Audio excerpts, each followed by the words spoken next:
Wassalatu wassalamu ala ashrafil anbiya'i wal mursalin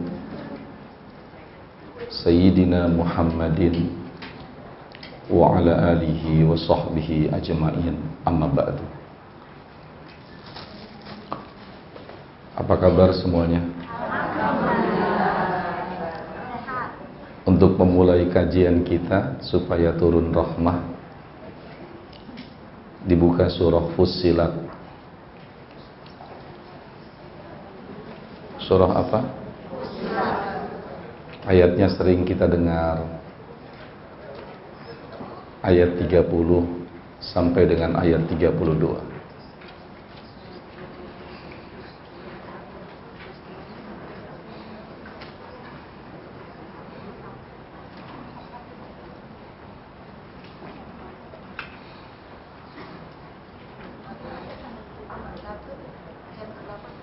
Ayat 30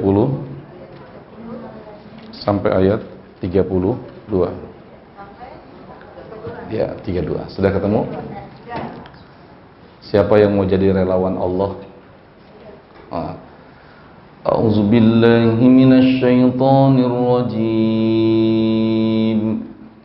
Bismillahirrahmanirrahim. Innal ladzina qalu rabbuna Allahu thumma istaqamu tatanazzalu alaihimul malaikatu alla takhafu wa la tahzanu wa abshiru bil jannati allati kuntum tu'adun. Nahnu awliyaukum fil hayatid dunya wa fil akhirah fiha ma tashtahi anfusukum wa lakum fiha ma tad'un nuzulan min ghafurir rahim. Ya, satu ayat lagi, wa man ahsanu qawlan mimman da'a ila Allahi wa amila salihan wa qala innani minal muslimin. Saya minta siapa coba tadi? Masya Allah. Bismillahirrahmanirrahim.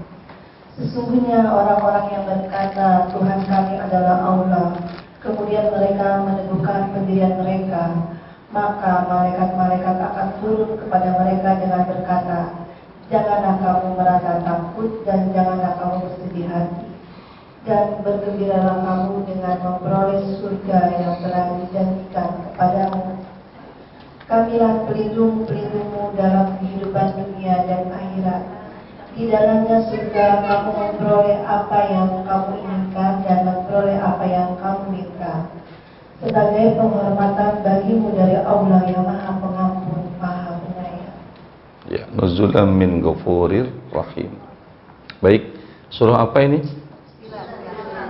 Ya, ketika dapat WA dari saudara saya Haji Adi tentang kam min majhulin atau kam min masyhurin fid dunya ma'rufun fis sama. Majhulun fis sama. Kam min masyhurin fid dunya majhulun fis sama. Berapa banyak orang yang terkenal, populer, ngetop di dunia, tapi di langit tidak ada apa-apanya. Ada yang seperti itu? Berapa banyak orang yang terkenal, populer, ngetop di dunia, tetapi tidak terkenal di langit. Tapi sebaliknya, kam min majhulin fid dunya ma'rufun fis sama. Berapa banyak orang yang tidak ngetop di dunia, tidak populer di dunia, orang tidak pernah memberikan apresiasi, orang tidak pernah memberikan penghormatan, tetapi ma'rufun fis sama, ia sangat ma'ruf, terkenal di langit. Ini yang pernah disampaikan oleh Rasulullah Sallallahu Alaihi Wasallam. Jadi Rasul itu pernah disabdakan oleh Rasulullah, "Iza ahabballahul abda." Apabila Allah itu mencintai seseorang, mudah-mudahan kita termasuk di dalamnya. Kok yang amin cuma 3 orang? Mudah-mudahan kita termasuk orang yang dicintai Allah. Rasul mengatakan, "Iza ahabballahul abda." Apabila Allah mencintai seseorang, nada Jibril, maka Allah panggil malaikat Jibril. Siapa malaikat Jibril? Sayyidul malaikah, pemimpin dari para malaikat. Jadi Nabi itu ada pemimpinnya, Sayyidul Anbiya wal Mursalin. Siapa pemimpin para Nabi? Pemimpinnya adalah Nabi Muhammad.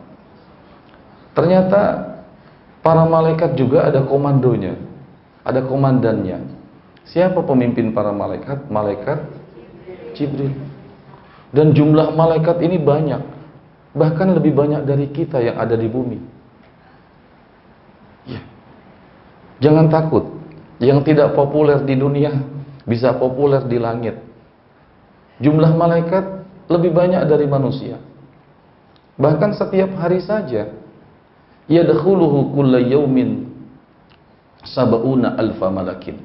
Setiap hari ada 70.000 malaikat. Setiap hari ada 70.000 malaikat. Saya tanya, setiap hari kira-kira berapa bayi yang dilahirkan di dunia? Ada atau tidak 70.000? Setiap harinya? Pasti tidak ada. Di bawah 70.000. Ini setiap hari ada 70.000 malaikat yang masuk ke dalam Baitul Ma'mur setiap hari.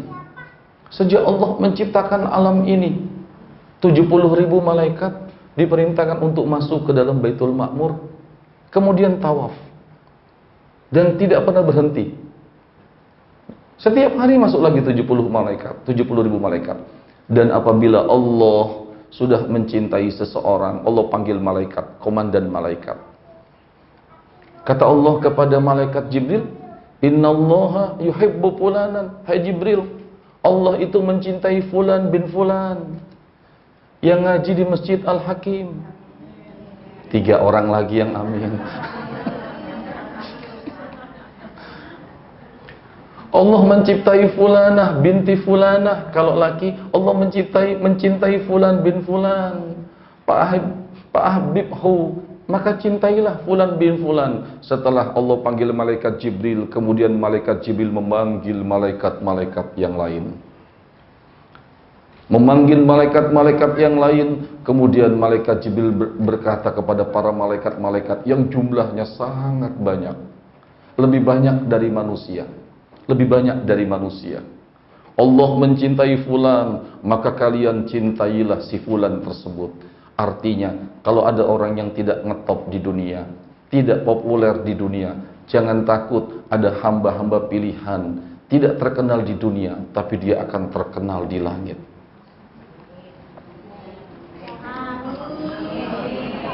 Tapi untuk menjadi orang yang dicintai Allah dan para malaikat ada syaratnya. Ada apa?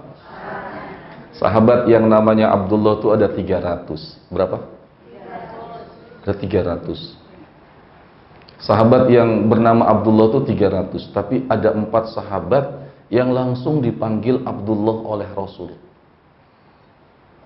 Jadi Abdullah itu artinya kan hamba Allah. Dari 300 sahabat yang dipanggil Abdullah oleh Rasul itu 4. Yang pertama siapa? Yang pertama Ibnu Umar. Siapa? Ibnu Umar. Jadi dipanggil siapa? Abdullah bin Umar. Sesuai ini nama dan sifat serta amalnya. Ada orang namanya Hasan, baik. Ternyata tingkah lakunya tidak baik. Kenapa Abdullah bin Umar ini dipanggil Ibnu Umar Abdullah bin Umar? Karena tahajudnya. Ada sahabat yang namanya Ibnu Zubair. Dipanggil siapa? Ibnu Zubair dipanggil siapa? Abdullah bin Zubair. Memang siapa Abdullah bin Zubair? Allahu Akbar. Dia komandan 50 pemanah. yang diberikan amanat oleh Rasul, kemudian dia menjaga amanat tersebut. Sehingga Rasul mengatakan kepada sang pemimpin, ihmu zuhurana fa in ra'aitumuna qad ghanimna fala tusyrikuna wa in ra'aitumuna nuqtal fala tansuruna. Kepada sang komandan yang diberikan amanat, lindungi, kata Rasul, bagian belakang kami.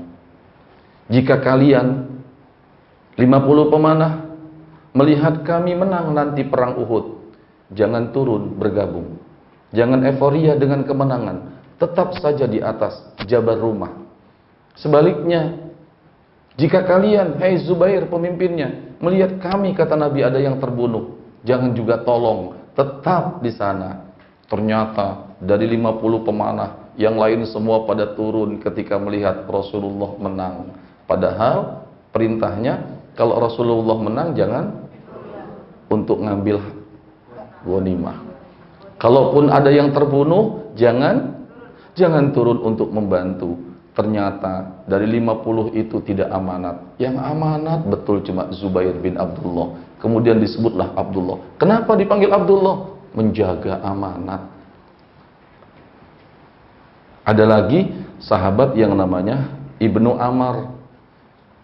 Dipanggil sama Rasul siapa?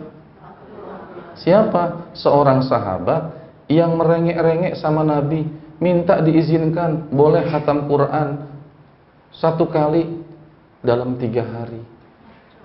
Ya Rasul, izinkan saya boleh khatam Quran 3 hari sekali. Persis seperti orang sekarang, 3 kali puasa gak hatam-hatam. Gimana? Jadi coba kalau lihat ibadahnya, jadi ibadahnya. Jadi orang yang ngetop itu ibadahnya. Jadi betullah kata Allah tadi, innallazina qalu rabbuna Allah. Sesungguhnya orang-orang yang berkata rabbuna Allah, Tuhan kami Allah. Artinya dia beriman. Kami beriman. Kami beriman. Kami beriman. Tetapi tsumastaqamu. Kemudian setelah dia beriman, dia istiqomah. Dia menjadi pendekar-pendekar Allah dan Rasulnya. Dia menjadi mujahid dan mujahidah. Dia melakukan amal meskipun tidak mendapatkan apresiasi. Datang panggilan, hayya 'alas shalah.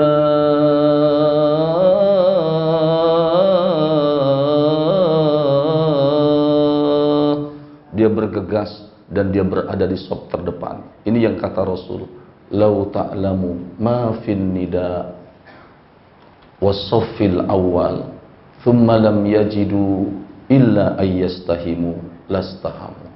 Jika kalian mengetahui keistimewaan mendengarkan panggilan azan, jika kalian mengetahui keistimewaan yang terdapat dalam mendengarkan panggilan azan, hayya 'alas shalah, la haula wala quwata illa billah. Terus hayya 'alal falah, la haula wala quwata illa billah.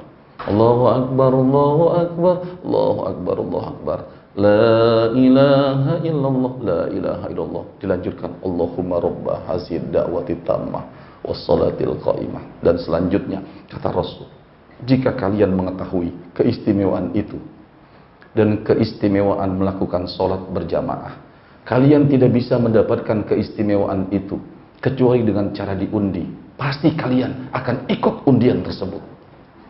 Tapi kan gak banyak orang yang mau seperti itu. Kenapa? Karena rajin dalam hal mendengarkan azan, menyahuti, mendatangi panggilan. Kalaupun dilakukan, belum pernah ada yang memberikan apresiasi dan penghargaan. Siapa orang yang mau memberikan penghargaan kepada orang yang bolak-balik datang ke masjid, memakmurkan masjid seperti kita? Ada? Coba. Acara dimanapun penghargaan ada. Kita berikan penghargaan kepada seorang ibu yang walaupun sudah tua tapi rajin mengaji. Oh, dipublikasikan di TV, penghargaan. Gak ada. Itu yang disebut kam min majhulin fid dunya. Berapa banyak orang yang gak ngetop di dunia, gak dapat penghargaan, gak dapat apresiasi, tapi terkenal di akhirat, terkenal di langit. Kenapa? Karena malaikat yang jumlahnya banyak semuanya memohon ampun kepada Allah untuk orang itu. Mudah-mudahan kita di dalamnya.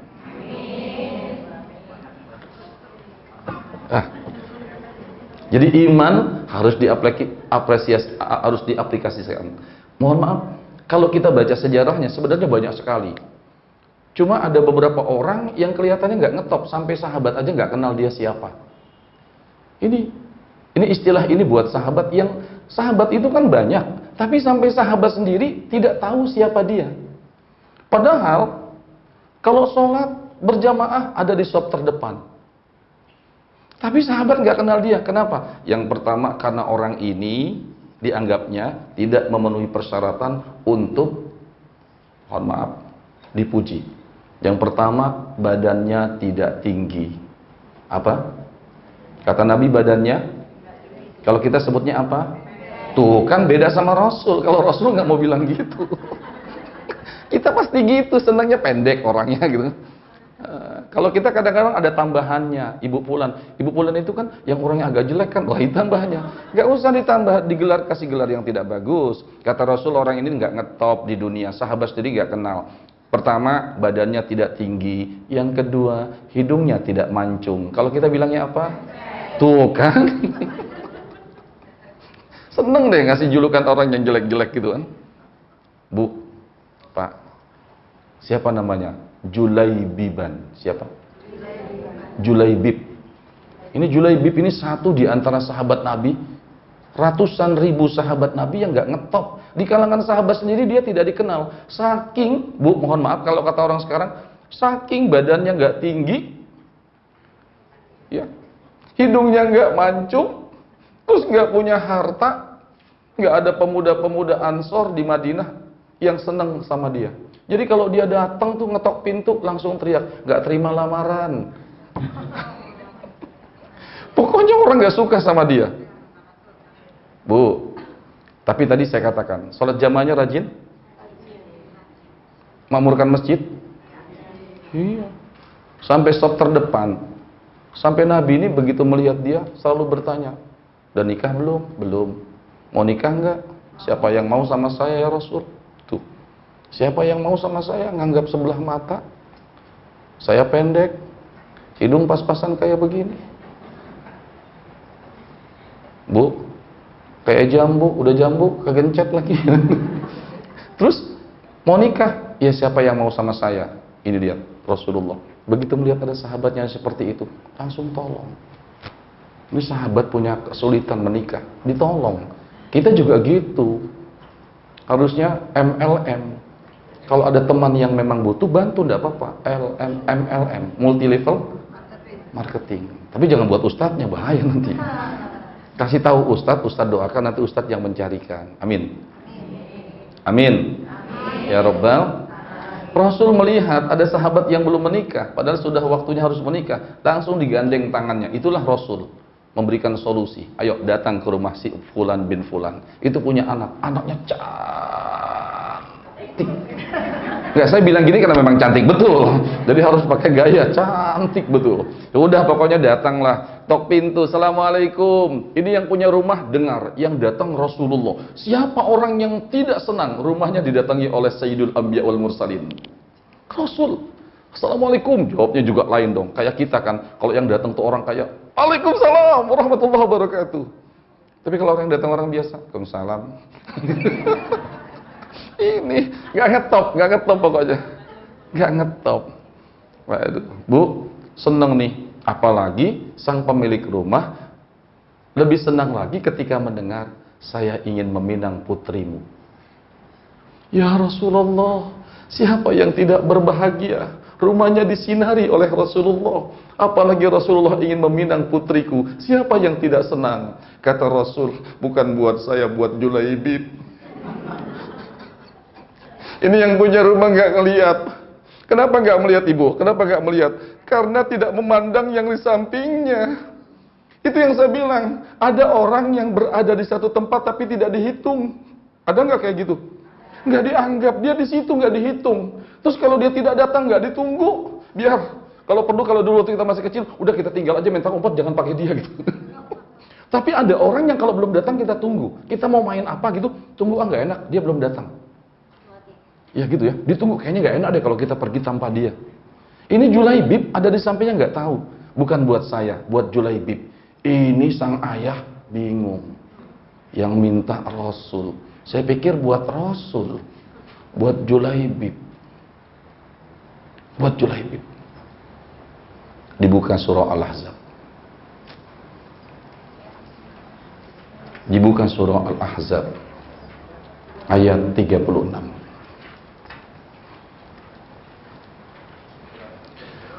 وَمَا كَانَ لِمُؤْمِنٍ وَلَا مُؤْمِنَةٍ إِذَا قَضَى اللَّهُ وَرَسُولُهُ أَمْرًا أَن يَكُونَ لَهُمُ الْخِيَرَةُ مِنْ أَمْرِهِمْ وَمَن يَعْصِ اللَّهَ وَرَسُولَهُ فَقَدْ ضَلَّ ضَلَالًا mubina.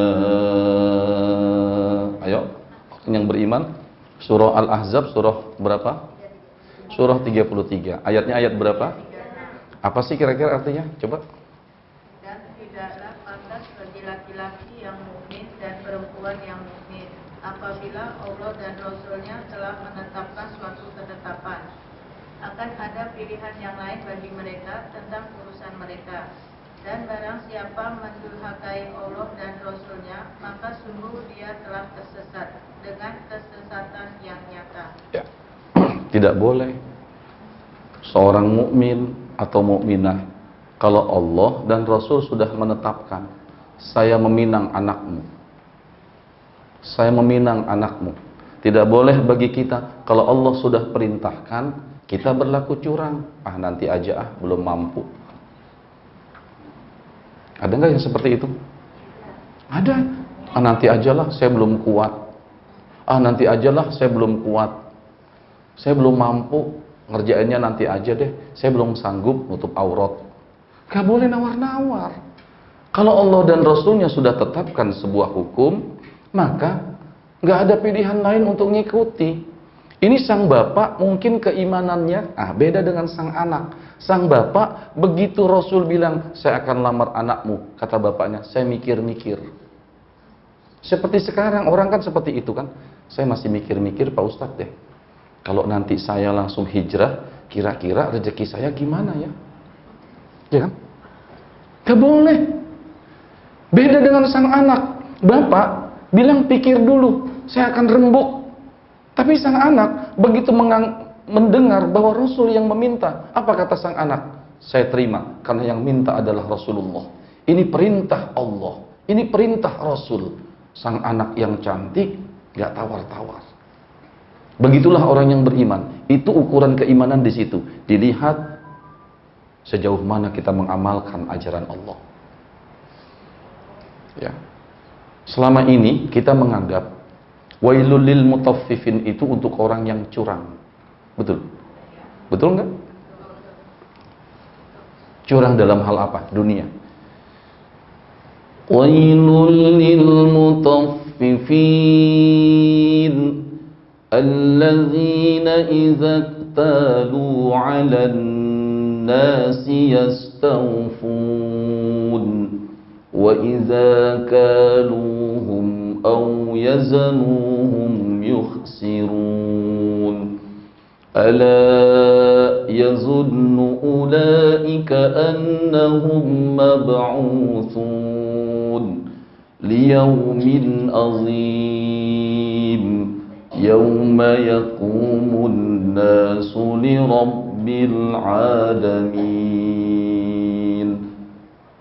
Orang yang curang akan dimasukkan ke dalam neraka yang namanya neraka wail. Neraka wail itu wadin fi jahannam, sebuah telaga di dalam neraka jahannam. Adanya di dalam neraka, tapi adanya di dasar lagi neraka jahannam. Masuk jahannam saja udah nggak mau kita kan? Ibu, jahannam itu tempat siksa. Ini wail itu telaga di dalam neraka jahannam yang paling dalam dan baunya busuk. Siapa yang akan dimasukkan? Orang-orang yang curang. Curang dalam menimbang, curang dalam menghitung, yang menang dibilang kalah, curang dalam takaran. Bu, itu dunia semua. Tetapi ternyata ada orang yang paling curang, bukan masalah dunia. Kata Salman Al-Farisi, seorang sahabat Nabi, ada orang yang curang dalam urusan akhirat. As-salatu mikyalun. Salat itu takaran. Faman awfa ufiya lahu. Siapa yang memenuhi takaran dengan baik, maka Allah akan berikan pahalanya dengan sempurna. Wa man taffafa, siapa yang berlaku curang dalam salat. Salat sudah ditentukan waktunya tapi ditunda-tunda. Salat sudah ditentukan rukun dan syaratnya tetapi tidak dipenuhi syarat dan rukunnya. Berarti kan berlaku curang dalam ibadah. Siapa yang berlaku curang dalam beribadah? Curang dalam dunia aja masuk neraka wail, apalagi curang dalam ibadah dan perintah Allah. Jadi selama ini sekarang ada sebagian orang yang beriman, kalau curang dalam dunia dianggap dosa, curang dalam urusan agama tidak dianggap dosa. Padahal kalau curang dalam dunia saja berdosa, apalagi curang dalam urusan agama. Ini sang anak terima. Karena ini ketentuan Allah. Gak boleh kita terima pikir-pikir.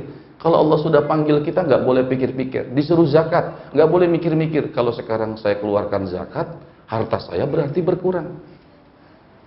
Kalau saya sekarang haji, lebih baik uang haji ini saya berikan mobil, mobilnya dibikin Grab, nanti dapat duit. Ya itu kan gitu kan, sama juga kan. Kenapa ukurannya dunia? Kenapa ini kok ada orang semacam ini? Kenapa? Karena malaikat belum membisikkan ke dalam hati mereka. Jadi selalu ketakutan. Nanti gimana?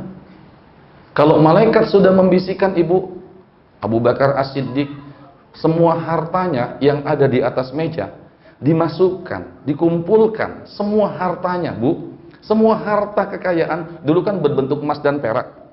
Dimasukkan semuanya, dibungkus oleh Abu Bakar As-Siddiq, kemudian dibawa menemani Nabi untuk hijrah. Tak sedikit pun yang tertinggal. Terus ditanya sama Nabi, semua hartamu kamu bawa untuk perjuangan agama Islam, menemani saya hijrah. Bagaimana nasib istri dan anak-anakmu? Saya titip sama Allah. Kenapa begini? Kok ada orang semacam itu? Kenapa sampai begitu? Kok berani betul itu? Kenapa begitu? Jawabannya di dalam surah Fussilat tadi. Innal ladzina qalu rabbunallah tsumastaqamu. Kalau dia sudah beriman, saya beriman, kemudian dia istiqomah, benar-benar beribadah. Kalau dia ngaji, kalau tertinggal dia merasa rugi. Saya sudah hadir di pengajian, kenapa saya sekarang nggak hadir? Ya Allah, ini dunia bikin saya nggak datang gitu. Rugi dia karena dunia. Kenapa ini gara-gara kondangan aja saya nggak ngaji? Itu kondangan dunia. Jadi ngaji ini penting. Dia merasa rugi. Barulah tatanazzalu alaihimul malaikah. Malaikat akan turun kepadanya. Kemudian malaikat itu berkata, Allah takhafu, jangan takut urusan-urusan dunia. Wala tahzanu, jangan bersedih. Jadi nanti di dalam hatinya itu ada bisikan malaikat, dunia kecil di tangan Allah. Jangan bersedih. Begitulah para sahabat. Begitulah sang putri tadi, terima. Akhirnya karena terima dinikahkan. Bu, Ibu, siapa namanya? Julaibib. Aduh, ketemu juga jodohnya. Nikah. Begitu nikah datang waktu malam, belum malam pertama sudah terdengar pengumuman, siapa yang punya pedang, siapkan pedang, kita mau berjuang. Siapa yang punya kuda, siapkan kuda, kita mau berperang. Akhirnya Julaibib nggak sempat malam pertama, langsung ikut perang. Selesai peperangan, Rasul tanya kepada sahabat-sahabat, ini yang saya bilang, sahabat aja nggak kenal Julaibib. Hal tafqaduna min ahadin? Apakah kalian merasa kehilangan teman? Tidak. Teman saya sudah ketemu nih. Apakah kalian merasa kehilangan teman? Enggak ya Rasul, ini teman saya sudah temukan. Yang lain, apakah ada yang merasa kehilangan punya teman? Enggak pernah ada yang merasa punya teman Julaibib, enggak dikenal. Semua bilang tidak ya Rasul. Kemudian Rasul bilang gini, walakinni afqadu Julaibiban. Kalian enggak kenal kan? Saya sekarang yang kehilangan Julaibib. Kalian nggak merasa kehilangan karena kalian nggak kenal orang itu. Kalian nggak kenal Julaibib. Semua pada diam sahabat. Gak kenal dengan Julaibib. Saya kehilangan. Cari Julaibib. Gak ada yang kenal siapa Julaibib. Sampai akhirnya Rasul cari. Ketemu Julaibib, ternyata sudah terkapar. Di sampingnya 7 orang kafir. Berhasil dia membunuh 7 orang kafir. Dan kemudian dia yang terbunuh. Diangkat sambil meneteskan air mata. Apa kata Rasulullah? Innahu minni wa ana minhu. Julaibib itu berasal dariku dan aku berasal dari Julaibib. Gak pernah sahabat dengar kata-kata ini. Artinya Rasul sampai bilang gitu. Julaibib berasal dariku dan aku berasal dari Julaibib. Aku tidak bisa dipisahkan darinya. Diangkat di pahanya. Kemudian disolatkan. Sampai Rasul sendiri masuk ke liang kubur meneteskan air mata. Merasa kehilangan Julaibib. Kata Rasulullah, tidak dikenal di dunia. Tapi bidadari-bidadari menantikan Julaibiban. Malaikat berbondong-bondong memperebutkan jasad Julaibib. Bu, kalau ada orang di dunia tidak dikenal, nggak apa-apa. Yang penting tetap istiqomah. Karena pujian-pujian itu cuma sementara di dunia. Ya mudah-mudahan juga kita mendapatkan pujian tapi sesuai dengan amal kita. Tapi yang paling penting kan pujian dari Allah. Kenapa jadi bengong begini? Jadi sedih juga saya jadinya. Kenapa jadi begini nih ngaji ini ya? Mestinya semangat jadi pada nangis ini. Waduh. Biarlah Bu ya, ada orang kayak begitu, itulah Julaibib.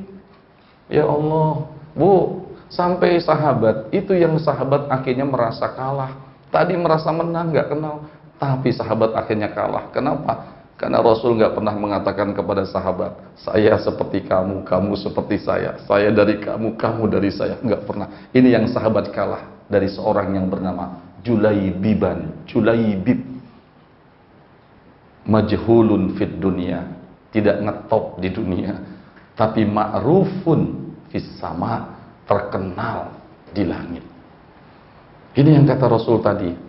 Kalau Allah sudah cinta, maka malaikat dipanggil malaikat Jibril, dan malaikat Jibril diperintahkan untuk menginformasikan kepada malaikat-malaikat lain bahwa fulan bin fulan dicintai oleh Allah Subhanahu wa taala. Nah, pertanyaannya, kenapa para sahabat ada yang seperti itu? Karena di dalam hati sahabat itu dibisiki oleh malaikat. Jadi apakah sahabat itu saat di zaman Rasul bisa melihat malaikat? Iya, sahabat-sahabat pernah melihat malaikat, tapi sahabat tidak mengetahui kalau yang dilihat itu adalah para malaikat. Makanya ada hadis yang disebut dengan hadis Umar. Kenapa hadis ini disebut dengan hadis Umar? Kenapa? Karena hadis ini perawinya adalah Sayyidina Umar. Saat malaikat Jibril datang ke sebuah majlis. Datanglah malaikat Jibril ke sebuah majlis yang sedang dipimpin oleh Rasulullah. Tiba-tiba datang tamu pakai baju serba putih, berambut hitam, tetapi luar biasa meskipun rambutnya hitam, bajunya putih, tapi tidak pernah terlihat bekas perjalanannya. Artinya bajunya bersih sekali. Mestinya kan padang pasir membuat bajunya kotor ya. Tiba-tiba tamu tersebut duduk di hadapan Rasul, meletakkan kedua tangannya di paha Rasulullah, kemudian bertanya tentang akhbirni anil Islam. Ya Muhammad, kata tamu tersebut yang sahabat tidak kenal, karena tamu itu adalah tamu asing, ceritakan dan terangkan kepadaku ya Muhammad, apakah Islam? Dijawab oleh Rasul, Islam bersahadat, Islam mendirikan sholat. Selesai, penanya tersebut mengatakan, sodakta, benar engkau. Dia yang bertanya, dia yang benarkan. Kemudian bertanya lagi, tamu itu, akhbirni anil iman. Terangkan ya Muhammad tentang iman. Diterangkan, iman itu beriman kepada Allah, wa malaikatihi, wa kutubihi, wa rusulihi, wal yaumil akhir, wa bil qadari khairihi wa sarrihi. Sodakta, benar jawabanmu. Bertanya lagi tentang ihsan. Terangkan kepadaku ya Muhammad, ihsan itu apa? Al-ihsan anta budallah ka'annaka tarah fa illam takun tarah fa innahu yaraka. Sodakta ya Muhammad. Selesai bertanya, yang keempat pertanyaan tentang kiamat. Kemudian setelah dijawab tentang kiamat, tamu aneh tersebut, tamu asing tersebut keluar meninggalkan majlis, nggak tahu perginya kemana. Selesai tamu itu meninggalkan majlis, Rasul bertanya, ya Umar, apakah kamu tahu siapa yang bertanya tadi? Kata Umar, Allahu wa rasuluhu a'lam. Ya Rasul, Allah dan Rasulnya yang tahu siapa tamu tadi. Kata Rasulullah, Jibril yang tadi datang. Berarti Sayyidina Umar melihat malaikat Jibril. Dari hadis tadi. Berarti Sayyidina Umar atau sahabat melihat malaikat melihat, tapi tidak tahu kalau itu malaikat. Dan ternyata kita tidak hidup di zaman Nabi, tapi malaikat itu bisa datang kepada kita dalam surah Fussilat. Alla takhafu wa la tahzanu wa abshiru bil jannati allati kuntum tu'adun. Kata malaikat membisikkan dalam hati kita, jangan takut. Ibu, di dalam hati kita ada dua bisikan. Kalau orang yang beriman, maka bisikannya adalah fa'alhamaha fujuraha wa taqwaha. Kalau dia beriman, dia mengerjakan amal-amal soleh, dia mendatangi panggilan-panggilan Allah, terus istiqomah amalnya sampai dia punya wirid. Apa itu wiridnya? Wiridnya yang pertama bukan yang wajib. Karena wirid itu bukan dari yang wajib. Istiqomah itu bukan yang wajib. Saya alhamdulillah sudah istiqomah Pak Ustadz. Pokoknya setiap datang panggilan maghrib, saya nggak pernah tinggalkan sholat maghrib. Itu memang sudah wajib. Itu bukan wirid, itu wajib. Istiqomah itu bukan itu. Istiqomah itu dalam hal-hal yang sunnah, yang apabila dikerjakan dapat pahala, tidak dikerjakan tidak apa-apa. Istiqomah yang pertama minan nawafil, sholat sunnah. Ayo. Sholat apa? Nah, kelihatan dari wajahnya nih. Ini semua orang-orang yang rajin semua ini. Masya Allah. Mudah-mudahan karena rajin Allah bantu kita. Yang punya hutang, hutangnya lunas. Tuh aminnya pasti lebih kenceng kalau hutang deh. Jadi saya malu nih. Apa yang hadir punya utang semua ya? Ya nggak apa-apa hutang sama Allah ya, nggak apa-apa ya, hutang sama Allah. Yang pertama sholat sunnah. Sholat sunnah yang mana yang saya maksud bukan qobliyah ba'diyah. Kalau qobliyah ba'diyah hubungannya sama sholat wajib kita. Memangnya kita sudah sempurna sholat? Alhamdulillah kalau sudah sempurna. Tapi kata Nabi gini, kata Nabi, aswa'un nas sariqah alladhi yasliku min salatihi. Kata Rasulullah, pencuri itu buruk. Buruk atau tidak? Pencuri itu buruk atau tidak? Buruk. Tapi kata Rasul, ada pencuri yang paling buruk. Siapa pencuri yang paling buruk? Allazi yasriqu min salatihi. Orang yang mencuri dalam salatnya. Sahabat bingung.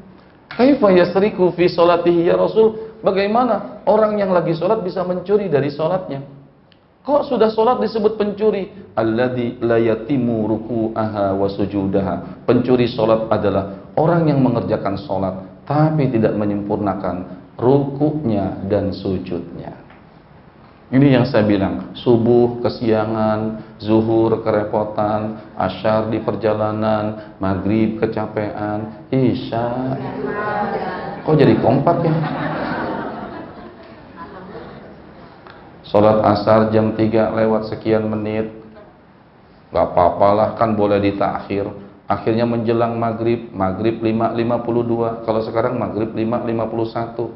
Mengerjakan sholat asyarnya jam 5.48 menit. Waktunya mepet betul. Begitu tasyahud akhir, takut datang maghrib, atahiyatul mubarakatuh salawatu thayyibatullah assalamu alayka ayuhan nabi rahmatullahi wassalamu alayna wa alayhi barakatuh. Udah mulai cepat-cepat. Asyhadu an la ilaha illallah, asyhadu anna muhammadar rasulullah, hayya 'alas shalah, hayya 'alal falah. Ayo, bagaimana mau istiqomah? Bagaimana malaikat mau membisikkan? Julaibib itu sampai seperti itu. Sampai akhirnya sahabat-sahabat lain iri.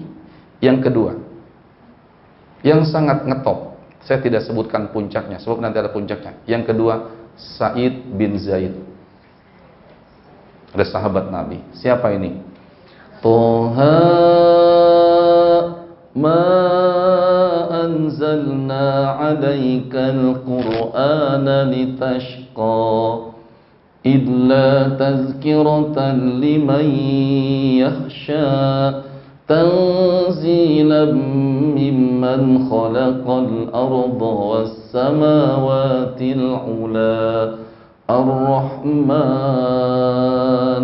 Ar-Rahmanu 'alal 'arsy istawa lahu ma fis samawati wa ma fil ardi wa ma bainahuma wa ma tahta ath-thara wa in tajhar bil qawli fa innahu ya'lamu as-sirra wa akhfa. Allah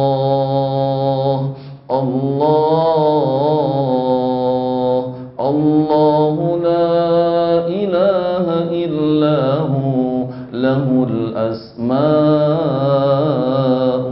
husna. Kenapa saya baca ayat ini? Ternyata di zaman Rasul ada yang baca. Siapa yang baca? Said bin Zaid. Siapa dia? Orang yang mau berbagi ilmu.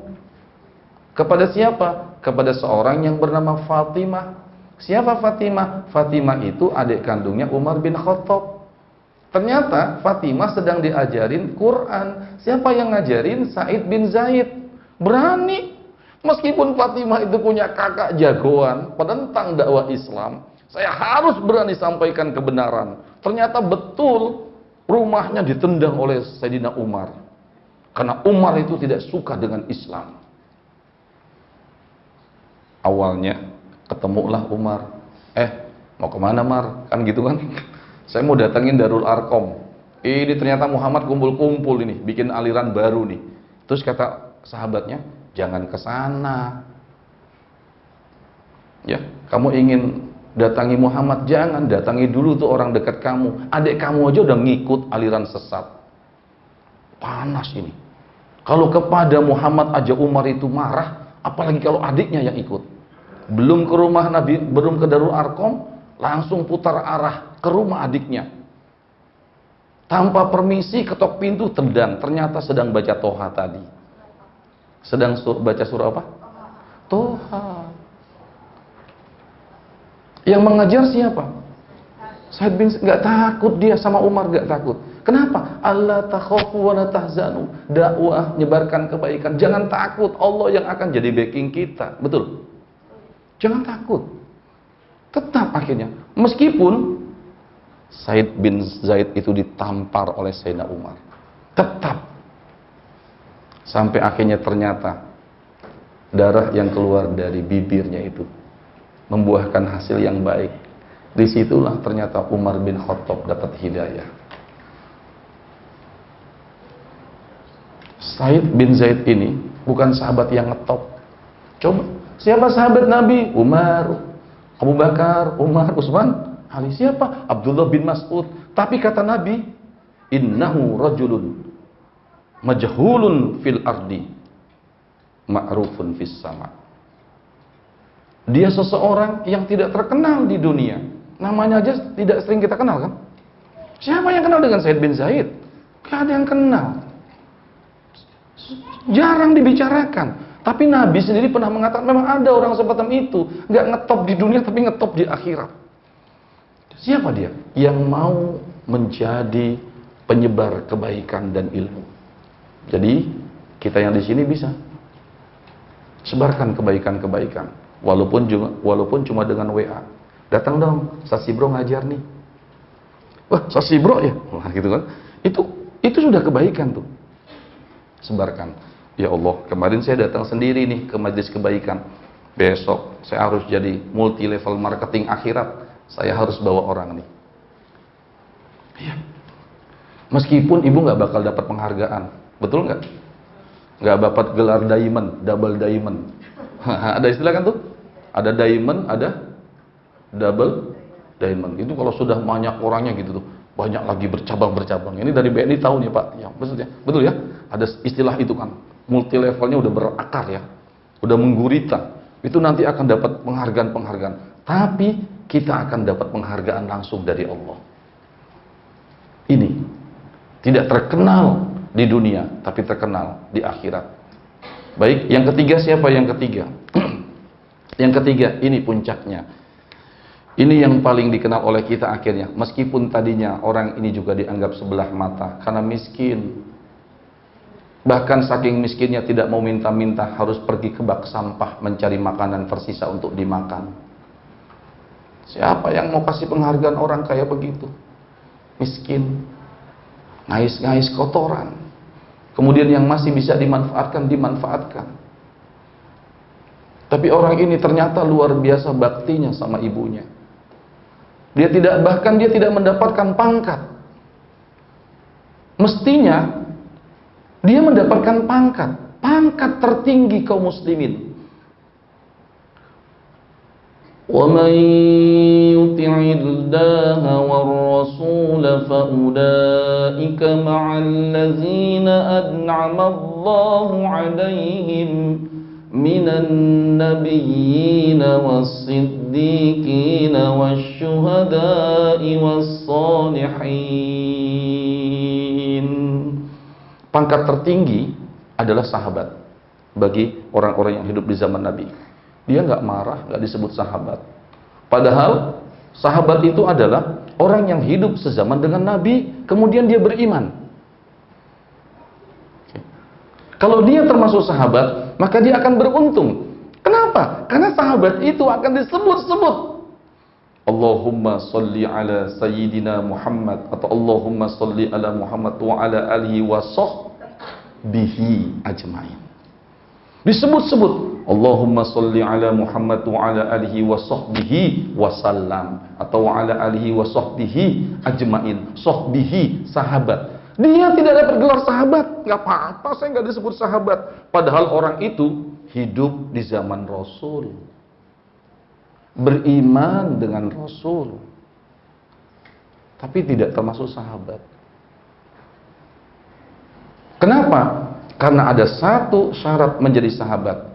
Apa itu? Salah satu syarat lagi, di samping beriman, hidup dengan Nabi, pernah bertemu Nabi. Saya ulangi lagi, syarat jadi sahabat apa? 3. Apa saja yang pertama? Hidup di zaman Nabi, beriman kepada Nabi, dan bertemu Nabi. Ya, orang ini hidup di zaman Nabi, beriman dan patuh, ngikuti perintahnya, tapi sayang gak pernah ketemu Nabi. Kenapa kok? Padahal udah rindu kepingin ketemu. Karena ada yang mengganjalnya. Bukan mengganjal tidak baik. Kenapa? Karena ada kewajiban lain, mengurus ibunya. Siapa yang gak kepingin kumpul sama Rasul? Hidup sezaman dengan Nabi. Nabi didengar ada di Madinah, udah sholat, udah baca sholawat, tapi kapan ketemu Nabi? Mau ke sana kasihan sama ibu, mau ke sana kasihan sama ibu, mau ke sana kasihan sama ibu, sampai akhirnya ibunya tahu bahwa anaknya ini rindu dengan Rasulullah. Ibunya tahu kalau anaknya ini sering membaca sholawat sampai meneteskan air mata. Ibunya tahu kalau anaknya rindu dengan Rasulullah. Meskipun anaknya tidak pernah bilang sama ibu, ibu izinkan saya ingin berkumpul melihat Rasulullah. Anta syamsun, anta nurun, anta badun fauqa nuri, anta iksiru wa ghali. Bu, anak itu nggak pernah bilang, tapi sang ibu tahu. Begitulah ibu yang sayang juga sama anaknya, pasti tahu apa yang diinginkan anaknya. Sampai akhirnya keinginan yang baik, yang tidak pernah diceritakan, karena takut nanti menyakiti ibunya. Kata ibunya, aku tahu kau ingin bertemu sekali dengan Rasulullah. Aku izinkan. Berangkat kamu. Dalam keadaan ibunya sakit, karena ibunya yang perintahkan, maka Uwais Al-Qarni berangkat ke Madinah. Sampai di Madinah, ketuk pintu yang keluar bukan Rasul, tapi yang keluar rumah adalah Siti Aisyah. Menempuh perjalanan yang cukup jauh, tidak bertemu dengan Rasul. Kemudian Uwais mengatakan, saya akan kembali lagi ke Yaman. Salamku buat Rasulullah. Ternyata walaupun tidak ada HP, Bu, connect hati dengan hati. Sesampai di rumah, Rasul bertanya kepada istrinya, siapa yang tadi datang menemui aku? Dan aku sedang di medan perang. Seorang pemuda dari Yaman. Kata Rasul kepada istrinya. Kata Rasul. Rasul tidak tahu itu Uwais, seorang pemuda dari Yaman. Apa kata Rasul kepada Siti Aisyah? Istriku, innahu rajulun majhulun fid dunya, ma'rufun fis sama. Rasul sudah tahu pemuda itu, orang yang nggak terkenal di dunia, tetapi terkenal di akhirat. Bahkan Sayyidina Ali dan Umar dipanggil. Nanti kalau kau ketemu dengan pemuda itu, dia bukan sahabat, karena dia termasuk tabi'in. Di atas sahabat Rasul, sahabat, di bawahnya adalah tabi'in. Di bawah tabi'in ada tabi'in. Ya. Walaupun bukan sahabat, karena sahabat itu tidak tergantikan posisinya mendampingi Rasul. Tapi seorang sahabat sekelas Ali, sekelas Umar bin Khattab, kalau kamu nanti ketemu dengan Uwais Al-Qarni yang ada tanda di tangannya putih, Rasul sudah tahu tersisa di tangannya itu putih, cuma sedikit sebesar gunduk saja putihnya. Kenapa begitu? Karena di samping miskin, Uwais Al-Qarni pernah diuji oleh Allah dengan penyakit kulit. Sekujur badannya penyakit kulit, sampai orang menjauh, penyakit kulit. Terus dia berdoa, ya Allah, kalau kau sembuhkan, sisakan satu titik. Semua kulitnya hancur, wajahnya hancur. Orang tidak mau mendekat, kecuali sang ibu yang dalam keadaan sakit tetap dirawat. Terus merawat ibunya. Kalau kau sembuhkan ya Allah, sembuhkan aku, tapi kasih satu bekas. Dan itu disisakan sama Allah, betul doanya kabul. Semua penyakitnya sembuh, kecuali hanya titik saja sedikit. Kenapa dia minta? Supaya kalau dia melihat, dia bisa tetap bersyukur. Tahun dulu, sekian tahun saya sakit. Orang jauh dari saya, tapi Allah dekat dengan saya. Berapa tahun orang mengecilkan saya, karena dalam keadaan sakit. Tapi Allah sembuhkan. Tanda itu dipegang sama dia. Supaya dia bisa tetap bersyukur kepada Allah. Ternyata orang yang mulia bukan karena punya kehebatan di luar, memimpin pasukan, mengelola perusahaan, ternyata berbuat baik sama ibu, berbuat baik sama keluarga, bisa menjadi orang yang ngetop di dunia, bisa menjadi orang yang ngetop di langit, tapi tidak ngetop di dunia. Buka Al-Baqarah ayat 215.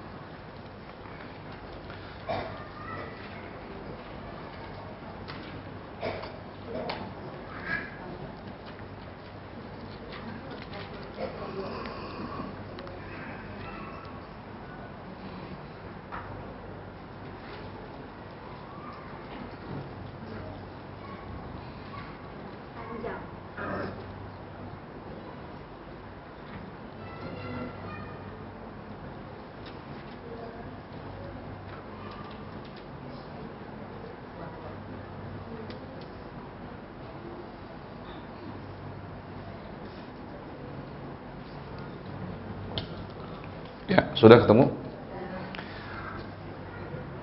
Yas'alunaka maza yunfiqun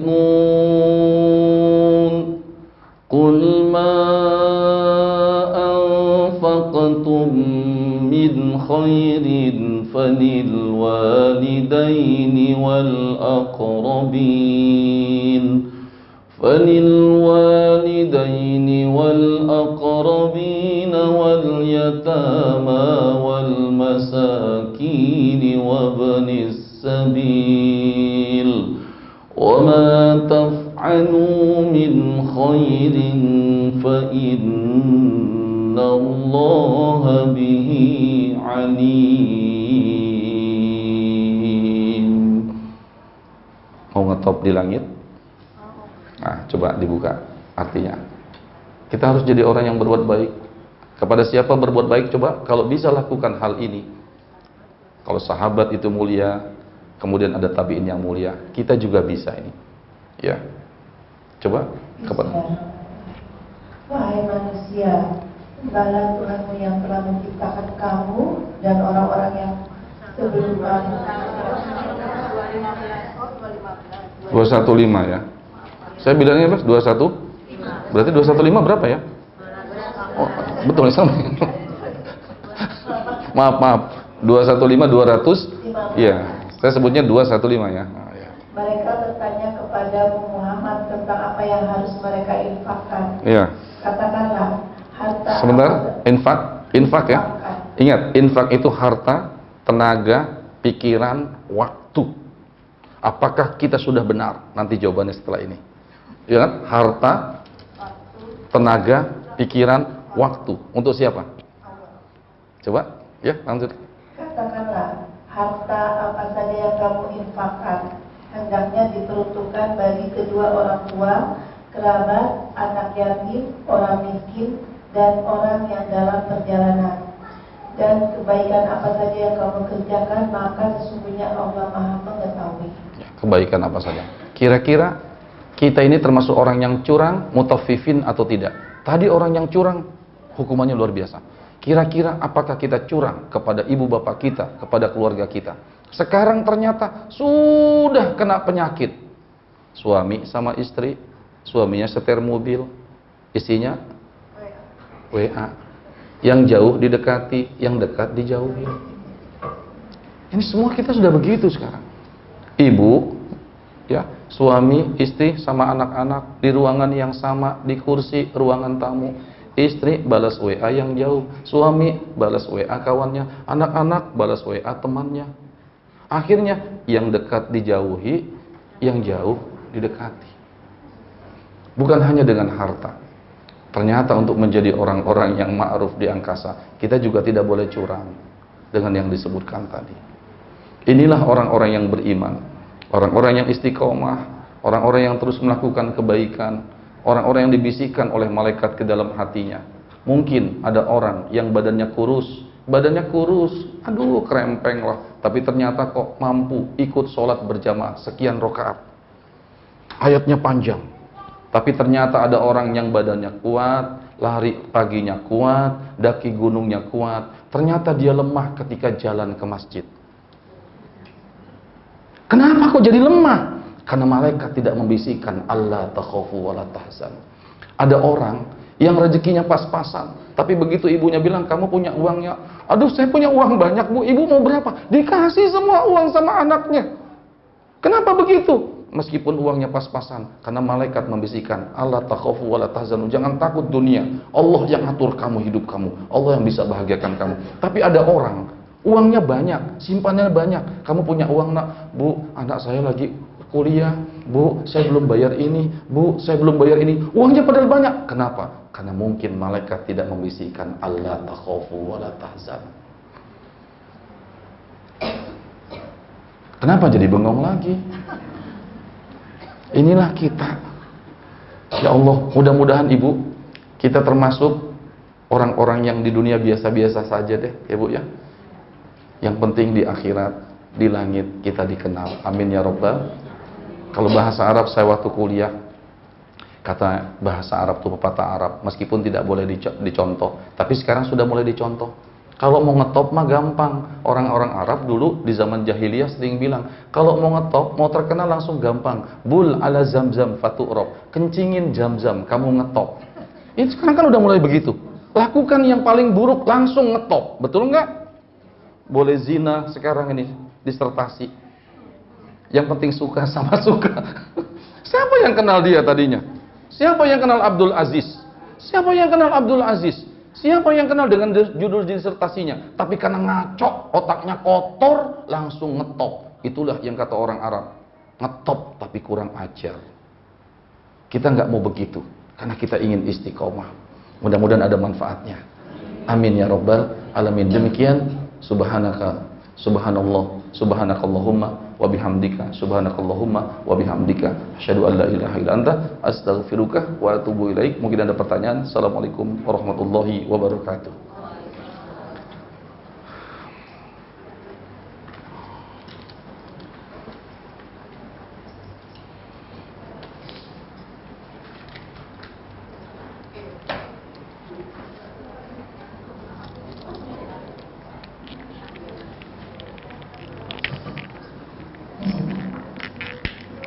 Apa yang bagian surat itu, apakah ini berlaku jangan kamu merasa takut dan jangan kamu merasa sedih itu berlaku untuk orang yang meninggal juga doa ya?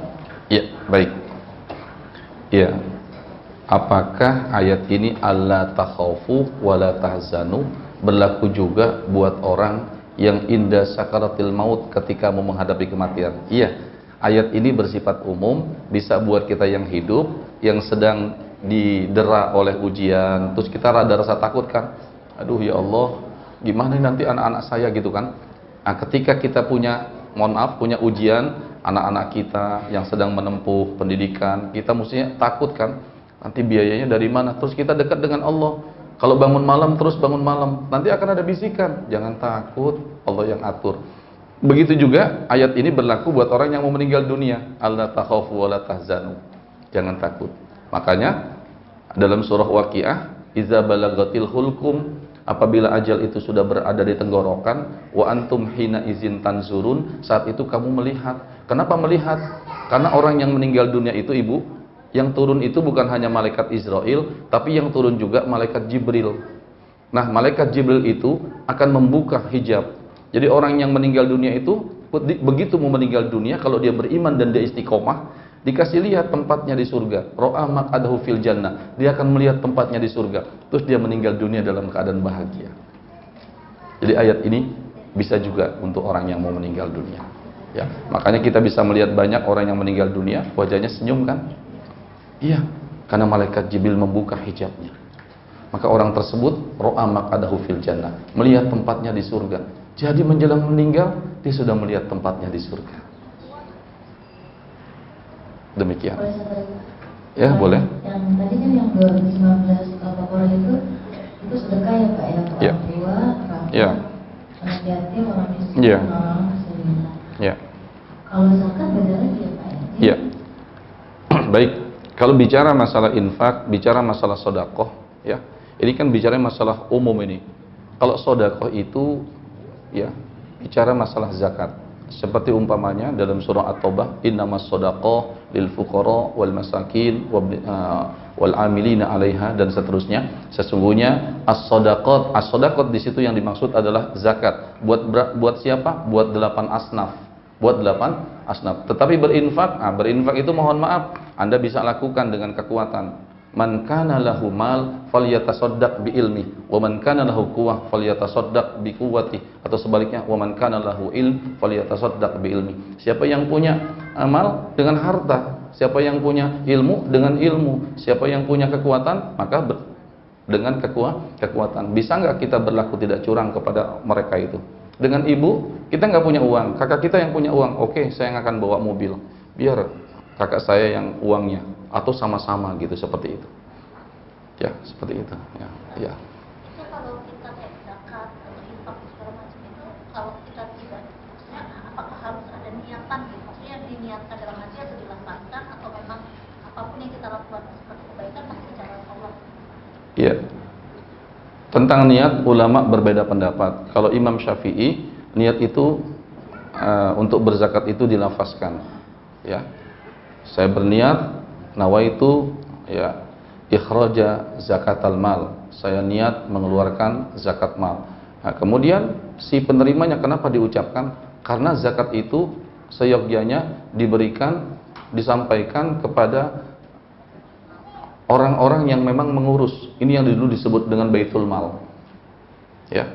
Karena ada amil itu yang mengurus zakat. Sekarang kan banyak tuh BMT, lembaga-lembaga zakat. Itu sebenarnya orang yang amil. Karena amil itu mendapatkan persentase juga dari amil tersebut. Nah, sedangkan ulama-ulama lain bicara masalah niat nggak perlu disebutkan, seperti Imam Hambali. Imam Hambali itu kalau mau ibadah, ya udah ibadah saja. Kalau Imam Syafi'i sampai mandi pun harus pakai niat. Misalnya kita mau mandi wajib, maka kita harus niat ketika air itu jatuh di bagian salah satu anggota tubuh kita, maka kita wajib berniat. Aku niat mandi besar, gitu kan? Aku niat mandi junub, gitu kan? Tapi kalau Imam Hambali, imam yang lain tidak gitu. Makanya ada kasus, ada seorang mahasiswa, kemudian dia mau mandi hadas, mau mandi besar. Karena dingin, dia masak air. Ketika dia masak air, kemudian dicampurlah air tersebut yang sudah mendidih dengan air yang dingin. Kemudian dia mandi. Waktu mandi dia nggak niat. Pokoknya langsung aja mandi. Apakah mandi wajibnya syah? Menurut mazhab Hambali, ya syah. Karena tadi waktu dia masak air tujuannya buat ngopi apa buat mandi? Iya gitu maksudnya. Ya, jadi perbedaan gitu perlu kita sikapi. Kecuali kalau tadi niatnya waktu masak air, oh iya, walaupun masa gara-gara cuma gitu aja nggak sah mandinya. Nah, cuman kadang-kadang perlu juga niat itu supaya kita tambah mantap sholatnya misalnya. Saya tidak mau mengecilkan mazhab Syafi'i. Misalnya kan kalau kita zakat gitu kan, kita nggak enak kalau ngomong kita zakat gitu, kita nggak sampaikan kalau itu uang zakat gitu. Ya, nggak apa-apa juga. Tapi kalau kebaikan itu yang ada pos-posnya harus dibilang ini zakat. Kalau ini Ustaz, Ya. umpamanya kita infak Ustaz ya, ada orang bilang kita infak apa perbuatan baik apapun yang kita lakukan niatkan untuk orang tua. Jadi selama hidup kita tuh nggak pernah saya infak untuk diri saya sendiri umpama gitu. Iya. Nah itu gimana Ustaz? Apa itu otomatis kita juga dapat kebaikannya istilahnya? Karena kita kan mengatasnamakan almarhum orang tua. Baik, iya. Ini sama juga dengan kasus badal haji. Baik, badal haji. Badal haji itu dibolehkan. Sekarang kalau badal haji itu kan bayar kan? Seorang anak yang tahu bahwa ibunya dulu belum pernah berhaji, gitu ya, kemudian membadalkan ibunya, atau dia sendiri yang membadalkan, karena dia tidak bisa, akhirnya dia suruh ustadz atau orang lain yang membadalkan. Apakah badal hajinya sah? Syah. Apakah ibunya dapat pahala berhaji? Dapat pahala haji. Apakah anaknya yang keluarkan uang dapat pahala juga? Dapat pahala berbakti. Seperti tadi juga berinfak seperti itu. Jadi kita sebaiknya infak itu untuk mengatasnamakan orang tua terus gitu Ustaz ya. Ya, bisa seperti itu, bisa juga lillahi ta'ala. Ya. Kalaupun kita nggak niatkan buat orang tua, apakah orang tua nanti dapat pahala? Dapat juga. Dari mana? Sebab kata Rasul, "Idza mata ibnu Adam in qata'a amaluhu", apabila seseorang itu meninggal dunia, ada pahala yang masih mengalir. Apa itu? Anak soleh. Walaupun tadi tidak diniatkan, anaknya soleh, berinfak, berzakat, toh ibu juga akan dapat balasan pahala. Bagi yang meniatkan, saya tidak bisa mengatakan tidak syah, karena ada mazhab yang membolehkan. Ya. Walaupun Anda tidak niat, apakah ibunya dapat pahala? Dapat. Kenapa dapat pahala? Karena sang ibu punya anak yang soleh. Ya. Ya. Di sini ada Ya, kita berinfak pada orang yang dalam perjalanan. Ya. Yang dalam perjalanan ini maksudnya perjalanan menuntut ilmu, musafir atau mereka yang sedang bagaimana perjalanan itu perjalanan dalam apa gitu. Dan ukuran perjalanan itu berapa lama jaraknya? Ya. Ya, sabilillah itu pertama disebut adalah orang yang sedang dalam perjalanan. Sabil itu dalam perjalanan, tapi perjalanan itu lillah, fisabilillah. Sebab ada orang yang menempuh perjalanan itu maksiat, maka dia tidak termasuk ini. Nah, orang yang dalam menempuh perjalanan tidak disebutkan berapa tahun, menempuh perjalanan kan sama juga menempuh pendidikan. Menempuh pendidikan itu termasuk fisabilillah. Iya, orang-orang mencari ilmu. Dari mana keterangannya? Man kharaja fi talabil ilmi, man kharaja fi talabil ilmi, siapa saja yang keluar untuk mencari ilmu, fahuwa fi sabilillah, maka dia sabilillah. Nah, ketika dia kekurangan, butuh biaya. Ya. Atau orang yang benar-benar berjalan, kemudian di tengah perjalanan dia tidak punya uang lagi untuk melanjutkan perjalanannya karena ingin silaturahim, bukan perjalanan maksiat, maka boleh kita memberikan bantuan kepada sabilillah tersebut. Ya. Ya, Ibu. Ya. Mengenai istilah ngetop di langit ini. Ya. Mengenai istilah ngetopnya di langit. Oh ya. Area, maksudnya area itu lahirnya pada kekuasaan Allah itu kan bumi dan langit. Ya. Apakah itu istilah saja? Nah. Ini yang saya tanyakan. Ya. Istilah Nabi ini berasal dari perkataan Rasulullah tentang Uwais Al-Qarni. Innahu rajulun majhulun fid dunya. Sesungguhnya Uwais itu adalah orang yang tidak terkenal di bumi. Maksudnya yang bumi itu dikaitkan dengan manusia. Ya, pertama. Kenapa Rasul kemudian menunjuk dengan langit? Ya, ini banyak sekali ayat-ayat yang nanti harus ditakwil. Ya, kemudian meskipun dia tidak terkenal di bumi, tapi dia terkenal di langit. Maksudnya di sini, yang dimaksud dengan langit di sini bukan berarti di bumi tidak ada malaikat. Di bumi tidak ada kekuasaan Allah. Ini cuma bahasa saja yang digunakan. Ya, bahasa yang digunakan. Maksudnya bahwa Uwais tidak dikenal oleh manusia, tapi dikenal oleh para malaikat, dikenal oleh Allah. Biasanya menggunakan berkaitan dengan Allah kan unjuknya di atas. La ilaha illallah. Ya. Cuma itu aja istilah saja, ya. Satu lagi. Ya. Menyambung yang tadi infak zakat ya, Ustaz. Iya. Kalau kayak kita berzakat kepada guru ngaji atau ustaz atau guru ngaji seperti itu, posisi itu boleh nggak sih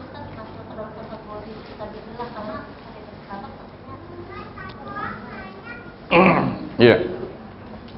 Kalau guru ngaji itu termasuk orang yang punya harta, kemudian hartanya sudah masuk pada batasan nisabnya dan haulnya, si guru ngaji itu juga wajib mengeluarkan zakat. Jadi bisa jadi si guru ngaji itu berhak menerima, tapi dia juga dia termasuk yang berhak menerima, tapi dia juga muzaki, dia juga wajib. Dia boleh menerima, tetapi karena statusnya dia, tetapi ingat, dia juga wajib berzakat. Makanya ada orang-orang yang kata Imam Ghazali itu hanya seperti dompet saja. Dia hanya mengumpulkan saja, setelah itu dia transfer lagi kepada yang lain. Ya. Karena kan dia punya jamaah dan sebagainya. Ya.